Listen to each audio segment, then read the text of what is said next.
She asked, hijab, isn't that oppression? No, it's not oppression, it's covering. The women covering their heads or covering their bodies is not an oppression. Their husband didn't tell them to do that. Their fathers didn't tell them to do that. Their sons didn't tell them to do that. The imam didn't say to do that. God said, for the Muslim ladies, draw your clothing across your bosoms and do not allow your natural ornaments to be shown except to those within your family circle. What are the natural ornaments of women, in case you don't know what they are? Their breasts, their shapes that happen to be different than that of men, their hair, those adornments should be covered. Now, just in case Christian people don't remember, just 40 years ago, Christian women never went to church without covering their heads. It wasn't it. Isn't that true? Ask your grandmothers. And just 50 or 60 years ago, 20 years before that, a Christian woman would never come outside with a short skirt, even. Even the nuns themselves today have succumbed to modernity. Because the nuns who committed themselves to the church and a religious life, how did they dress? They're not Muslims. They covered themselves. They covered themselves with an outer garment, and nothing on them was seen except the face and the hands. So if that was accepted by Christianity, it was accepted by religion. That wasn't something just that Muslim women were told, but Jewish women, Christian women, and Muslim women were ordered to do that in their scriptures. Now the fact that the modern civilizations chose to tell women they don't have to wear that and they can wear bikinis doesn't mean that God is wrong and they are right. Now for the Muslim lady, the wearing of the hijab is a protection for her. It's a distinction for her. Yes, it is a uniform so that she will be known to be a Muslim. She would not be molested. She would not be insulted. And no need for a man to stare at her and look at her because there is nothing appearing of her that would cause any unnatural attraction. Therefore, it is more than likely she can come and go with decency and dignity, and that her natural ornaments will not create an inordinate liability for her, like so happens when you see women wearing jeans and clothing that seem as if they painted it on themselves. Now all you have to do is look at these two women and you can see the problems that exist. Now of course, it doesn't mean that every woman that doesn't cover herself completely, it doesn't mean that she's immoral, it doesn't mean that.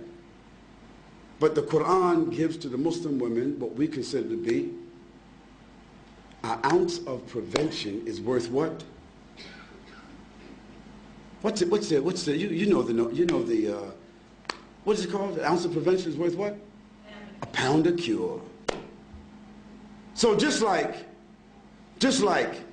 any one of you, if I asked you, what's your PIN number?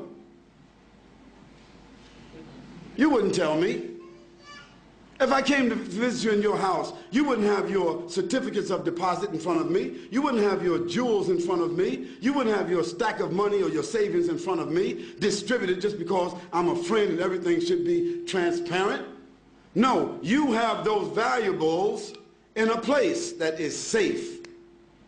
Might be a bank, might be a safety deposit box.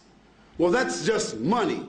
That's just tangible things. So don't blame us and don't blame God if he tells us that our mothers and our wives and our daughters, that they should be covered and in a safe place. The person asked about segregation. Why do Muslim women, why are they segregated?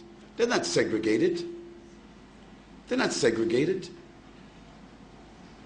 They're separated. There's a difference between segregation and separation. For instance, outside here, you have toilets that say male, female, don't you? Don't you? Why? Why shouldn't there just be a toilet? Because there are sensitivities that we as moral, decent, dignified, educated people accept, that there are sensitivities and privacy that the female would like to have as opposed to just walking into an open toilet. Now maybe in Amsterdam or some other places in Europe where they just have open toilets, it's different. But in most cases in the world, in most places in the world, they select to have a male and a female toilet. Why? Because there's the inherent inclination of human beings to provide sensitivity for women and sensitivity for men. Now in Islam, for us, it's not a matter of being inherent. It is something which is God-given inspiration to do what? To separate the sexes. That means the genders. Doesn't mean absolute separation, like we can't see each other, we can't talk to each other, but generally, my wife just doesn't, I don't go to another man's house and I just sit down with his wife and dance with his wife, and he sit down and dance with my wife, and this is a matter of friendship. Bob, just drop over anytime you like. Okay? We don't do that. No, I come to visit Bob or Abdullah. Abdullah's wife comes to visit my wife. I don't socialize with his wife, and he doesn't socialize with my wife. Although there may be occasions where we eat together, our families socialize together, but generally, after boys and girls reach the age of 7, the Prophet said, even if they're brothers and sisters, separate them from the bed. And when they get to the age of menstruation and they realize another level of consciousness, then give them separate rooms. What to do what? To preserve and protect them from tendencies that human beings have, tendencies that has manifested itself in civilizations where they don't do that protection. So we are obeying Almighty God. That's what we're doing. And sometimes we just have to believe what God orders us to do and benefit from the medicine. Sometimes when we don't follow what God tells us to do, then we see later on the reasons why. So we don't apologize for that. We say that it brings us dignity, it brings us distinction. Whether it be the hijab of the women or the separation of the men and the women, it brings us distinction, it brings us dignity and protection and morality, additional morality. That's why we do it.